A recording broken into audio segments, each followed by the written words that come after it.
श्री शिवाय नमस्तुभ्यम। हर हर महादेव। दोस्तों, आप सभी लोग जानते हैं कि 6 सितंबर 2024 यानी शुक्रवार को पड़ रही है भाद्रपद मास की हरतालिका तीज, जो बहुत ही खास है। और दोस्तों, ये वो हरतालिका तीज है जो कि भाद्रपद महीने में शुक्रवार को पड़ रही है, तो इस दिन का महत्व और भी अधिक बढ़ जाता है। दोस्तों, इसी दिन किया जाने वाला पंडित जी द्वारा बताया गया एक लाल फूल और एक सफेद फूल वाला उपाय आप लोगों को जरूर करना चाहिए, क्योंकि दोस्तों ये एक ऐसा उपाय है जो कि हर दिन नहीं किया जाता। भाद्रपद महीने में हरतालिका तीज आती है, उसी दिन किया जाता है। अगर आप लोगों ने इस उपाय को नहीं किया है या किसी कारणवश नहीं कर पाए हो, तो इस शुक्रवार हरतालिका तीज के दिन इस उपाय से मत चूकना। दोस्तों देखिए, ये दिन इतना खास होता है, इतना महत्वपूर्ण होता है। देखा गया है कभी कभी बड़े बड़े पूजा पाठ अनुष्ठान से जो मनोकामना पूर्ण नहीं होती है, वह हरतालिका तीज के दिन एक छोटे से उपाय करने से ही आपकी मनोकामना पूर्ण हो जाती है। और बहुत सारे लोगों ने इस उपाय को किया भी है और उनको इस उपाय को करने का फल भी जरूर मिला है।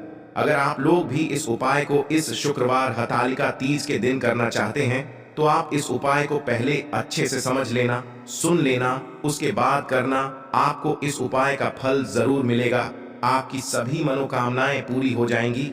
दोस्तों, हम आपको यहाँ पर बता दें कि यह जो एक लाल फूल और एक सफेद फूल वाला उपाय है, ये उपाय पंडित जी ने अपनी अभी की ही फुलेरा शिव महापुराण की कथा में ही बताया है।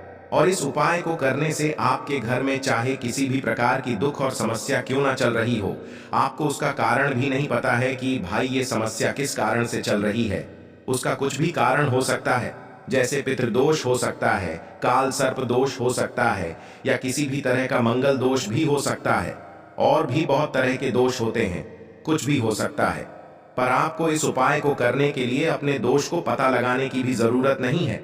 आपके घर में किस कारण से इतनी दुख और परेशानी आ रही है, वह भी आपको पता लगाने की जरूरत नहीं है। बस शुक्रवार की हरतालिका तीज के दिन इस उपाय को कर लेना, क्योंकि इसी एकमात्र उपाय को करने से आपके पूरे घर परिवार में सुख और शांति हो जाएगी।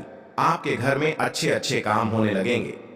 आपकी जो भी मनोकामना होगी, वह भी धीरे धीरे करके पूर्ण होना शुरू हो जाएंगी। अब हम समझते हैं इस एक लाल फूल और एक सफेद फूल वाले उपाय को आपको करना कैसे है, किसको करना है, किस समय करना है और कैसे करना है। देखो, उपाय बिल्कुल आसान है, बस समझने वाली बात है। ध्यान से समझिए, उसके बाद ही आप लोग जो है इस उपाय को जरूर कीजिएगा। सबसे पहली चीज हम लोग ये समझते हैं कि इस एक लाल फूल और एक सफेद फूल वाले उपाय को इस आने वाली हरतालिका तीज के दिन किसको करना है। तो देखिए, इस उपाय को घर के सभी सदस्यों को करने की बिल्कुल भी जरूरत नहीं है। घर में से कोई एक मुख्य बड़ा सदस्य ही इस उपाय को करेगा, तो उस घर परिवार के सभी सदस्यों को इस उपाय को करने का फल मिल जाएगा। पर वो बड़ा सदस्य कौन होगा, कौन व्यक्ति इस उपाय को करेगा, तो यहाँ पर देखिए, हम आपको बता दें। घर की जो बड़ी माताएं बहनें होंगी, घर की बड़ी माताओं बहनों में से कोई भी एक माता बहन इस वाले उपाय को कर सकती है। अपने पूरे घर परिवार के लिए घर में सभी सदस्यों को इस उपाय को करने की जरूरत नहीं है। मात्र घर की जो बड़ी माताएं बहनें हैं, उनमें से कोई भी एक माता बहन इस वाले उपाय को करेगी, तो उसके घर परिवार के पूरे सदस्यों को इस उपाय का फल मिलेगा। अगर किसी कारणवश माताएं बहनें घर में उपस्थित ना हो या वो इस उपाय को ना कर रही हो, कुछ दिक्कत हो, तो भाई उस जगह पर फिर घर का कोई बड़ा व्यक्ति भी इस उपाय को कर सकता है। माताओं बहनों के कहने का मतलब ये था कि माताएं बहनें घर की लक्ष्मी होती है। जब घर की लक्ष्मी कोई उपाय करती है, तो निश्चित ही भगवान शिव जी बहुत जल्दी प्रसन्न होते हैं और उपाय का फल में बहुत जल्दी और बहुत बड़ा करके भी यहाँ पर देते हैं। तो आप लोग ये बात समझ गए होंगे। अब हम ये बात समझते हैं, इस वाले उपाय को हमें करना किस समय है। एक लाल फूल और एक सफेद फूल वाले उपाय को हमें इस हरतालिका तीज के दिन करना किस समय है। तो देखिए, इस उपाय को करने का जो समय है, सुबह का समय भी है और शाम का समय भी है। अब देखिए, यहाँ पर हम मुख्य रूप से सुबह का समय नहीं बोलेंगे, क्योंकि देखिए, ये जो हरतालिका तीज है और आप सभी लोग जानते हैं, इसका प्रदोष काल का मतलब शाम का जो समय होता है ना, इस दिन भगवान शिव जी का सबसे प्रिय दिन होता है। तो आप लोग इसे एक लाल फूल एक सफेद फूल वाले उपाय को सुबह के समय भी कर सकते हो और शाम के समय प्रदोष काल में भी कर सकते हो। सुबह के समय अगर कर रहे हो तो 10 या फिर 11 बजे तक भी अगर उपाय करोगे तो भी आपको उपाय का फल मिलेगा। वही अगर शाम के समय कर रहे हो तो इस दिन जरूर शाम के समय का ध्यान रखना कि शाम के 6 बजे से लेकर 7 बजे के बीच में अगर आप इस उपाय को कर सकते हो तो बिल्कुल कर लेना, पूरी कोशिश करना। पर अगर किसी कारणवश इस समय के बीच में ना कर पाओ तो रात 8 बजे तक भी अगर आप उपाय को करोगे तो आपको उपाय का फल जरूर मिलेगा। ये बात आपको समझ आ गई कि आप इस उपाय को सुबह और शाम दोनों समय कर सकते हो। मतलब करना आपको एक ही समय है, घर में से किसी एक ही बड़े व्यक्ति को करना है, पर एक ही बार इस उपाय को करना है, दोनों समय नहीं करना है। आपको जो समय अच्छा लगे आप उस समय पर इस वाले उपाय को कर सकते हैं। तो चलिए जानते हैं इन विशेष उपायों के बारे में।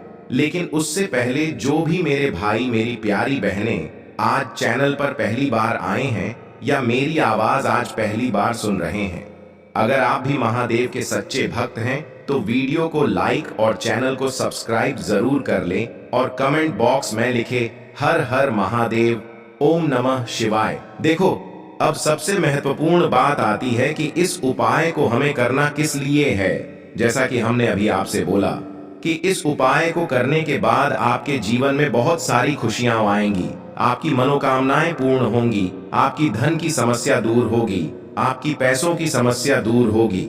अब देखिए, अगर आप लोग सोच रहे हो कि भाई हमें अपना घर बनाना है पर घर बनाने के लिए पैसा नहीं है, हमें गाड़ी लेना है पर गाड़ी लेने के लिए पैसा नहीं है, हमें जमीन लेना है पर जमीन लेने के लिए पैसों की कमी पड़ी डीडीएच रही है। अगर ऐसी ही दिक्कत, परेशानी या किसी भी तरह की धन से जुड़ी हुई समस्या या पैसों से जुड़ी हुई समस्या अगर आपके जीवन में चल रही है तो यह उपाय निश्चित ही आपके जीवन में बहुत सारे फल लाकर दे सकता है। इसीलिए अगर आपके घर में बहुत ज्यादा दिक्कत, समस्या, परेशानी चल रही है, धन से जुड़ी हुई, पैसों से जुड़ी हुई, धन की बहुत ज्यादा कमी आ रही है, पैसों की बिल्कुल आवक नहीं हो रही है, तो भाई आप लोगों को इस वाले उपाय को जरूर करना चाहिए, घर में से किसी एक भी बड़े व्यक्ति को। अब इस उपाय में करना क्या है, वो सबसे पहले हम लोग जान लेते हैं उपाय की सामग्री। हम लोग सबसे पहले जानते हैं कि इस उपाय में किस किस चीज की आवश्यकता पड़ेगी। तो देखिए, उपाय का नाम तो एक लाल फूल और एक सफेद फूल वाला उपाय है, पर इस उपाय में कुल मिलाकर 4 सामग्री हमें लगने वाली है, जो कि पंडित जी ने खुद सीहोर वाली कथा में बताया है। और जो हम आपको उपाय बताते हैं वो पंडित जी द्वारा बताए गए होते हैं, अलग से हम कुछ भी नहीं बताते हैं। तो यहाँ पर हम लोग समझते हैं कि इस उपाय की सामग्री क्या है।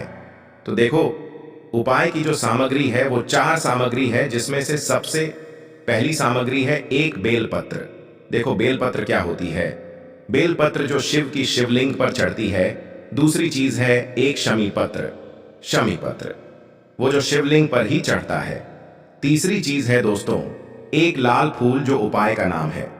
तो एक यहां पर आपको लाल फूल लेना है। अब ये लाल फूल कौन सा लेना है? देखो, शिवलिंग के ऊपर जो लाल फूल चढ़ता हो उनमें से कोई भी एक लाल फूल पसंद कर लेना और वो कहीं से तोड़कर या कहीं से खरीद कर लेकर आना और उस लाल फूल को उपाय में प्रयोग कर लेना। उसके बाद में एक सफेद फूल का विशेष रूप से ध्यान रखना। जो सफेद फूल शिवलिंग पर चढ़ता हो सिर्फ वही सफेद फूल लेकर आना, इसके अलावा कुछ मत लेकर आना, लेकिन केतकी का मत लेना। तो एक एक मात्रा में ही आपको ये चारों सामग्री चाहिए, एक बेलपत्र, एक शमी पत्र, एक लाल फूल और एक सफेद फूल। ये चारों सामग्री आप लोग तैयार करके रख ले। प्रदोष काल में या सुबह के समय जब भी आप इस उपाय को कर रहे हैं, जैसे ही आपके उपाय की सामग्री तैयार हो जाती है तो क्या हम सीधा उपाय को करने के लिए इन चारों सामग्री को लेकर उपाय करने के लिए जा सकते हैं? नहीं, तो यहाँ पर आपको इस बात का ध्यान रखना है कि हम भगवान शिव जी को प्रसन्न करने के लिए तो जा रहे हैं, हम अपनी मनोकामना को पूर्ण करवाने के लिए तो जा रहे हैं, पर हमें ये दर्शाना बिल्कुल भी नहीं है कि हम सिर्फ अपने फायदे के लिए भगवान शिव जी के मंदिर में आए हैं। इसलिए हम इस उपाय को करने के साथ में भगवान शिव जी की पूजन अर्चना के लिए कुछ सामग्री भी जरूर लेकर जाएंगे। जैसे कि सुबह के समय अगर आप उपाय को कर रहे हो इस एक लाल फूल और एक सफेद फूल वाले उपाय को तो भाई सुबह के समय आपको एक लोटा जल लेकर जाना है। जो लोग प्रतिदिन शिव जी के मंदिर जाते हैं, पूजन अर्चना करते हैं, जल चढ़ाते हैं, फूल बेलपत्र सब कुछ चढ़ाते हैं, भाई वो अपनी पूजन अर्चना वैसी की वैसी ही करना। बाकी जो सिर्फ उपाय को करने के लिए जा रहा है, जो कुछ भी लेकर नहीं जा रहा है, उसे कम से कम एक लोटा जल अपने घर से जरूर भर कर लेकर जाना। अगर आप उपाय को कर रहे हो, है ना, क्योंकि इस वाले उपाय को आप भगवान शिव जी की पूजन अर्चना करने के बाद ही करना। वहीं अगर बात करें शाम के समय की, अगर कोई व्यक्ति शाम के समय प्रदोष काल में इस वाले उपाय को कर रहा है, तो भाई आपको मात्र एक घी का दीपक तैयार करना है। ये बात हम हमेशा बोलते हैं, शाम के समय प्रदोष काल में कोई कर रहे हो ना, तो दीपक का विशेष महत्व होता है। अमावस्या के दिन का प्रदोष काल में जो भी व्यक्ति दीपक जलाता है ना भगवान शिव जी के मंदिर में, भाई उसके जीवन से सारी दुख और परेशानियां भी दूर होती हैं। तो भाई इस दिन दीपक का विशेष रूप से ध्यान रखना आप लोग। अगर आप इस उपाय को शाम के समय प्रदोष काल में कर रहे हो, है ना, ये जो दीपक आप लोग लोगे, ये आटे का लोगे। जो आटा आप गूंद दोगे उसके अंदर कुछ भी मत डालना, मात्र साधा आटा लगाकर उसे तैयार कर लेना और एक मीडियम साइज का दीपक तैयार कर लेना। वो दीपक ना ज्यादा छोटा हो ना ज्यादा बड़ा हो, है ना। उसके बाद में दीपक आपका तैयार हो जाए तो इसके अंदर जो बत्ती रखोगे वो गोल बत्ती रखोगे। देखो गोल बत्ती भी दो तरह की होगी, एक बाजार की और एक घर वाली। तो कोशिश करना अपने घर में जो रुई रखी हुई है उस रुई से आप लोग एक गोल बत्ती अपने ही हाथों से बनाओ। उपाय का फल अच्छा मिलता है, भगवान शिव जी जल्दी प्रसन्न होते हैं। जब हम किसी भी उपाय को अपने हाथों से परिश्रम करके तैयार करते हैं तो आपको उस दीपक के अंदर एक गोल बत्ती रख देनी है।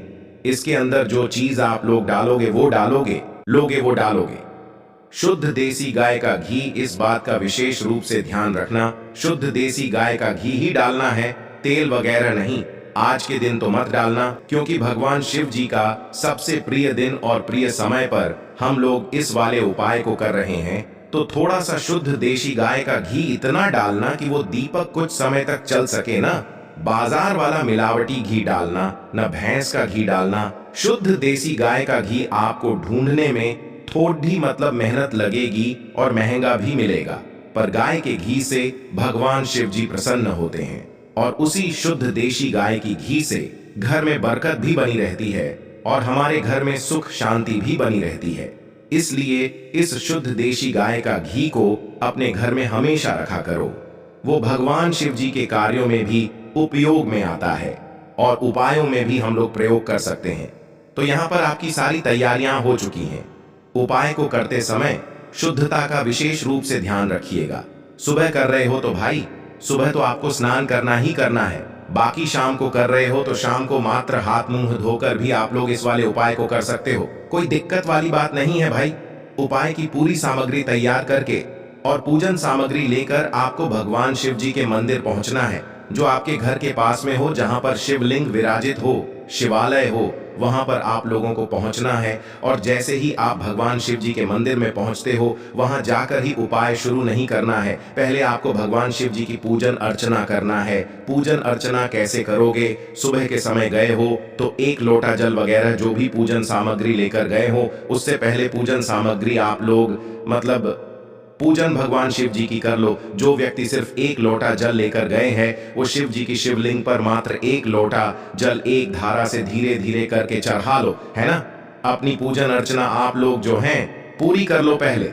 उसी के बाद अगर आप शाम के समय कर रहे हो तो पहले जाकर बैठना है भगवान शिव जी के शिवलिंग के पास में। आप जो दीपक तैयार करके लेकर आए हो, उस दीपक को पहले जलाना है। ये जो दीपक आप लोग जलाओगे ना, ये किसी और की माचिस से मत जलाना, अपनी ही माचिस अपने ही घर से लेकर आना और इस दीपक को अपने ही माचिस से जलाना। अगर आपने मंदिर की माचिस या किसी और की माचिस ले ली, इस उपाय को करने में इस उपाय का फल उस व्यक्ति को भी थोड़ा बहुत मिल जाएगा। इस बात का ध्यान रखना, अपने घर से अपनी ही माचिस लेकर जाना और इस दीपक को जलाना। दीपक को जलाने के बाद भगवान शिव जी की शिवलिंग के पास में रख देना। शिवलिंग के इतना पास में मत रखना कि भगवान शिव जी को आंच लगे, थोड़ी सी दूरी बनाकर ही जो है इस दीपक को शिवलिंग के पास में आप लोग रख दीजिएगा। अब जैसे ही आपकी पूजन अर्चना हो जाती है, भगवान शिव जी के शिवलिंग के सामने या आसपास कहीं पर भी बैठ जाइए उपाय को करने के लिए। और उपाय को करने से पहले आप लोग अपनी वह चारों पूजन सामग्री निकाल लीजिए। उपाय की जो सामग्री है वो निकाल लीजिए और भगवान शिव जी के शिवलिंग के ऊपर एक माता अशोक सुंदरी जी का स्थान देख लीजिए। माता अशोक सुंदर जी का जो स्थान होता है वो जलाधारी के ऊपर होता है, जलाधारी के बिल्कुल बीचों बीच में होता है। आप लोगों ने देखा भी होगा शिवलिंग की जलाधारी होती है। जलाधारी के बिल्कुल बीचों बीच का जो स्थान होगा वो माता अशोक सुंदर जी का स्थान होगा, क्योंकि यहीं पर हमें ये जो है उपाय को करना है। सबसे पहली चीज, अब हम उपाय को करना शुरू करते हैं। आप सबसे पहले अपनी एक बेलपत्र उठा लो। एक बेलपत्र को आपको माता अशोक सुंदरी जी वाले स्थान पर सबसे पहले समर्पित करना है। बेलपत्र की डंडी का मुख होगा जलाधारी की तरफ, जहां से जल बहता है और नीचे गिरता है, और बीच वाली बड्डी पत्ती का मुख मतलब शिवलिंग की तरफ होगा। इस तरीके से आपको इस बेल पत्र को माता अशोक सुंदरी जी वाले स्थान पर समर्पित कर देना है। उसके बाद में अपनी एक शमी पत्र उठा लो जो आप उपाय के लिए लेकर आए हुए हो।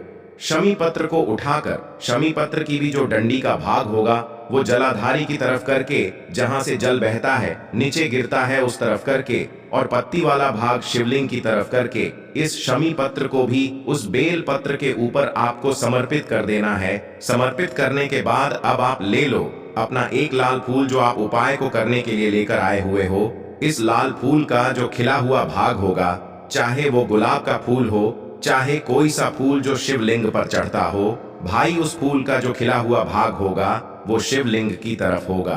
बाकी जो पीछे का भाग होगा फूल का वो जलाधारी की तरफ, जहां से जल बहता है नीचे गिरता है उस तरफ होगा।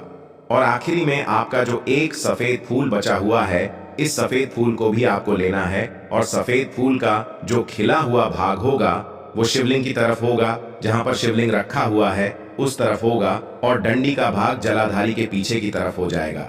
मतलब जो जहां से जल बहता है और नीचे गिरता है। जब आप लोग एक बेलपत्र, एक शमी पत्र और एक लाल फूल, एक सफेद फूल चढ़ा रहे हो, तो उस समय आप लोगों को कांता भगवान या कांता चक्र का नाम लेते हुए ही जो है इस उपाय को करना है, और भगवान शिव जी और नारायण जी का स्मरण करते हुए ही इस उपाय को आपको करना है।